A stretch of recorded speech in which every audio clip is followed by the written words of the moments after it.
Bonjour et bienvenue sur la cuisine de Linoucha. Aujourd'hui, je partage avec vous une recette de basboussa au citron. Une excellente basboussa fondante à souhait et délicatement parfumée au citron. Toute simple mais terriblement bonne. Découvrons la recette ensemble. J'ai mis les œufs dans une jatte et à l'aide d'un batteur électrique, je vais les battre avec le sucre vanillé et le sucre pendant 2 à 3 minutes. Après, je vais rajouter l'huile et je continue à battre pendant 2 minutes supplémentaires. Je rajoute également le yaourt à la vanille ainsi que le zeste de citron et je vais mélanger mon yaourt pendant 30 secondes. Après, je vais commencer à incorporer petit à petit la semoule en mélangeant en même temps pendant 2 minutes. J'oublie pas d'incorporer dans la préparation la levure chimique qu'on laisse vraiment à la fin.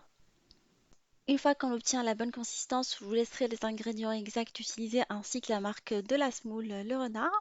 Alors j'ai beurré et fariné, plutôt j'ai mis de la semoule dans des moules individuels. J'ai choisi de la préparer dans des moules individuels, sinon vous pouvez la préparer dans un grand moule.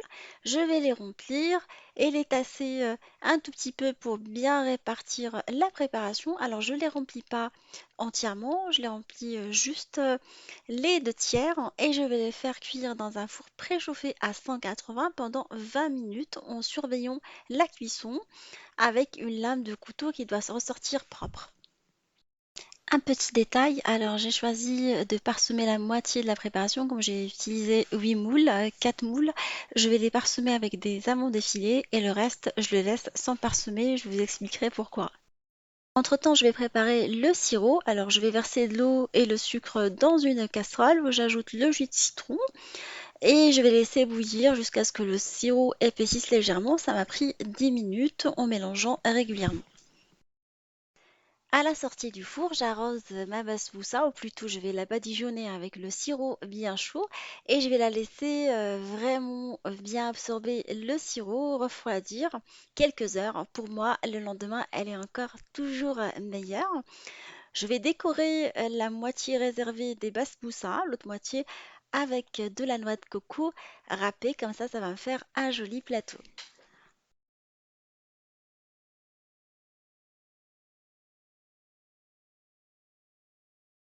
Ma recette de basboussa est maintenant prête, la moitié avec les amandes, l'autre moitié avec la noix de coco. Comme ça, on varie les plaisirs. Je vais vous couper un petit morceau pour voir. Elle est fondante à souhait. J'espère que cette recette vous fera plaisir et fera plaisir à vos familles. Je vous embrasse et je vous dis on se retrouve sur la cuisine de Linoucha avec des nouvelles recettes, un nouveau voyage culinaire et à bientôt!